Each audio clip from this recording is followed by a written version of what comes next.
김규성 목사님의 칼럼에 소개됐던 이야기인데요. 어느 젊은 목사님이 푸른 꿈을 안고 이 첫 목회지에 부임을 하게 됐습니다. 부임을 하고 보니까 전 성도가 장년 2명, 초등학생 3명인 거예요. 낙심이 되죠. 야, 어떡하나. 그래도 뭐 어떡합니까? 내색하지 않고 정성을 다해서 사역을 했지요. 가을이 지나고 이 찬바람이 슬슬 불자 이 교회 앞마당에 있었던 이 수소나 알뿌리를 좀 캐서 들여놔야겠구나 생각을 하고 이 삽으로 알뿌리를 탁 떴는데 그만 이 삼날로 알뿌리를 탁 찍은 거예요. 목사님이 생각했던 것보다 이 알뿌리가 더 컸던 거죠. 그 삼날에 찍힌 알뿌리를 손에 드는 순간 눈물이 왈칵 쏟아지더래요. 자기 처지가 떠올랐거든요. 꿈을 갖기 힘든 이 상황 속에서 그래도 뿌리 내리기 위해서 안간 힘을 썼던 그 시간들이 이 주마등처럼 스쳐 지나가는 것이지요. 목사님이 고백하기를 상처 입은 이 알뿌리와 자신을 동일시했을 때부터 어떤 결과에도 흔들리지 않고 매 순간 기쁨으로 즐길 수 있었다고 하더라고요. 그 이야기를 엿보셔 듣던 한 목사님이 눈물이 그렁그렁해서 자기 이야기를 들려줘요. 이 남해의 어느 작은 마을에 있는 교회에 이 부임을 하게 됐는데 이 부임 후 첫날 이삿짐을 풀고 이 사택 옆에 있는 예배당에 가봤대요. 문을 열었는데 예배당 마루에 먼지가 뽀얗게 쌓여 있는 거예요. 사람이 드나든 흔적이 없어요. 이게 무슨 일인가? 나중에 알고 봤더니 겨울에 몇 명의 성도들이 난방비를 아끼겠다고 다른 교회에서 예배를 드렸다는 거예요. 얼마나 좀 실망스러워요. 내색하지 않고 또 열심히 사역을 했죠. 어느 날 이 교회 주변을 둘러보다가 예배당 뒤편 이 흙 둔덕에 하얀 뿌리를 드러내놓고 있는 어린 소나무를 발견한 거예요. 어떻게 소나무 씨앗이 날아와서 떨어져서 이 뿌리를 내린 것이죠. 그런데 흙이 얕다 보니까 얼고 녹고 하면서 뿌리가 다 드러난 거예요. 그 어린 소나무를 보는데 야, 어쩔 줄 몰라 하는 내 모습 같구나 그런 생각이 들었대요. 목사님은 대나무 한 대를 잘라다가 소나무 주변에 울타리를 만들고 흙으로 이 뿌리를 정성스럽게 덮어줬습니다. 그리고 그 소나무에게 이름을 붙여줬대요. 아슬아슬한 희망. 목사님은 이 소나무가 크게 자라나서 이 그늘을 들이우게 될 날을 내다보면서 매일같이 물을 주고 기도하고 그렇게 지냈대요. 그러다 보니까 어느새 마음속에서 어둠이 다 물러갔다는 것이죠.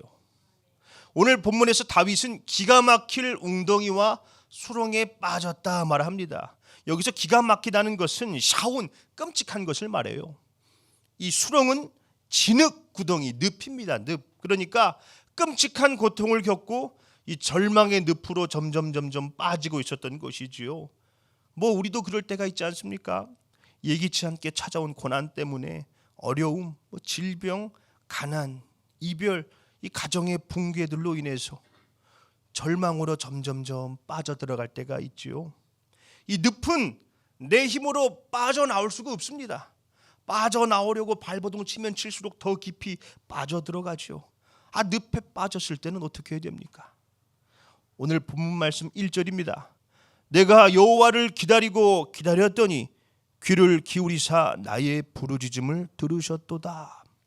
다윗은 그 절망의 늪에서 하나님을 기다리고 기다렸답니다. 자, 여기서 기다린다는 것은 히브리어 원문으로 이 카바라는 단어인데 이것은 묶는다는 뜻이에요. 묶는다. 하나님을 기다린다는 것은 멍하니 하늘만 쳐다보고 가만히 있는 게 아니라 하나님과 나를 묶는다는 거예요. 근데 뭘로 묶는 겁니까 대체? 어떤 분이 운전을 하다가 그만 실수로 차를 논두렁에 빠뜨렸대요. 아무리 끄집어내려고 해도 할 수가 없으니까 어쩔 수 없이 보험회사를 불렀죠. 이 논두렁에 빠졌다고 하니까 엄청 큰 견인차를 보내주더래요.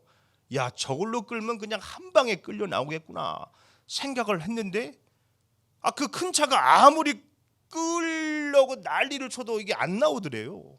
아니 어떻게 저 큰 차가 저걸 못 끌어?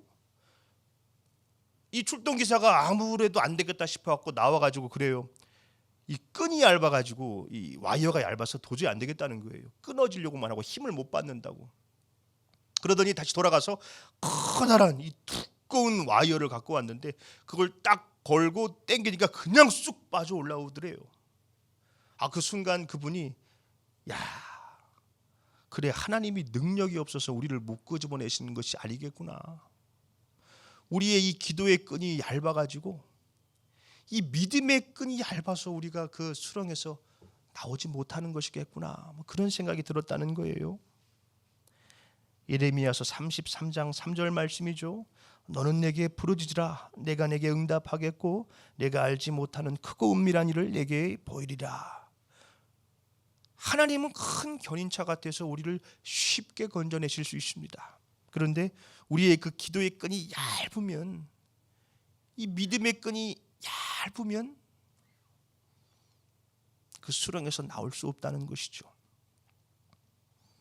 하나님을 기다린다는 것은 기도와 간구로, 믿음과 소망으로 하나님을 단단히 그냥 붙잡는 것을 말합니다. 여기서 기다린다, 이 카바는 꼬아서 묶는다라는 뜻을 가지고 있어요.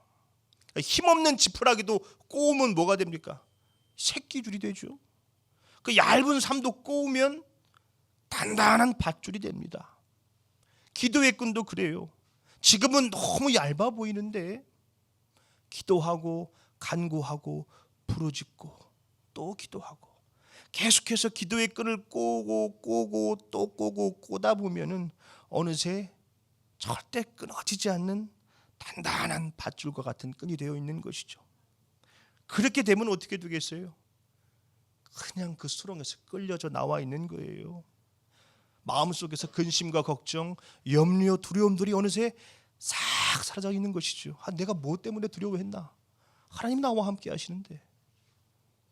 지금의 나의 믿음의 끈이 얇아 보여도 날마다 예수님의 그 십자가 앞으로 나와 기도하고 예배하고 말씀을 묵상하고 복음을 전하다 보면 그 믿음의 끈을 꼬고 또 꼬고 또 꼬다 보면은 어느새 흔들리지 않는 굳건한 반석 위에 세워진 믿음의 사람이 되어 있는 것이죠. 시편 62편 6절 말씀입니다.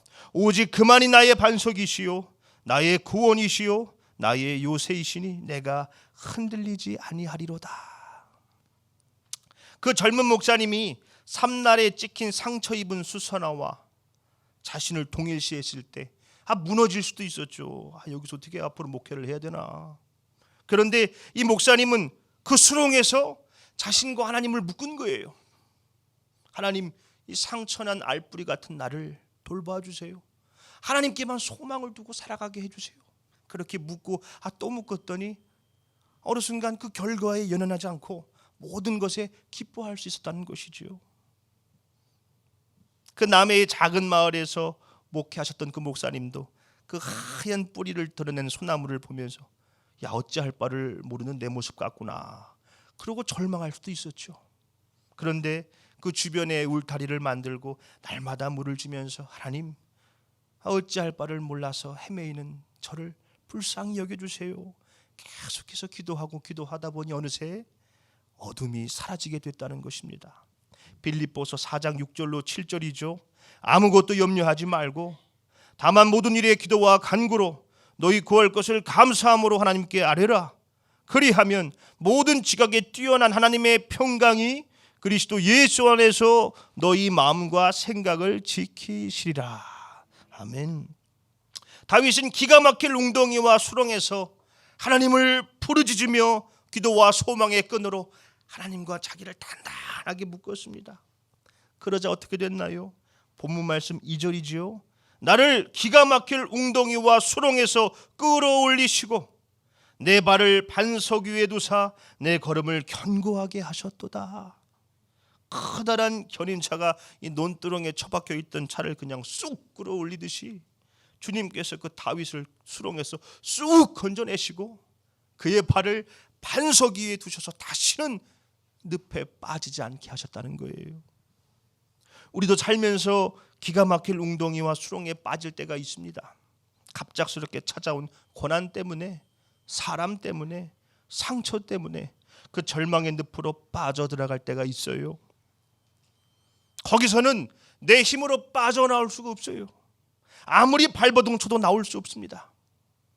그때 우리가 할 수 있는 것은 그 수렁에서 나를 건지실 하나님을 기다리는 것입니다.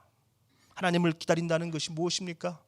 기도와 간구로, 소망의 끈으로, 믿음의 끈으로 하나님과 나를 꽁꽁 묶는 거예요. 찬송으로, 말씀으로 하나님을 붙들고 또 붙드는 것입니다. 약복강가에서 허벅지에 관절뼈가 주저앉으면서까지 하나님을 붙들었던 그 야곱처럼 주님이여 이 손을 꼭 잡고 가소서 하나님을 부르짖고 또 부르짖는 것이죠. 그렇게 하나님과 내가 기도의 끈으로 묶이고 소망의 끈으로 묶이고 믿음의 끈으로 단단하게 묶일 때 그 끈을 통해서 주께서 우리를 그 기가 막힌 웅덩이와 수렁에서 건져주시고 우리의 발을 굳건한 반석 위에 세워주실 것입니다. 우리 행복한 교회 성도님들 모두가 그렇게 하나님을 기다리고 기다리시는 기도의 사람, 믿음의 사람들이 되시기를 예수님의 이름으로 축원합니다.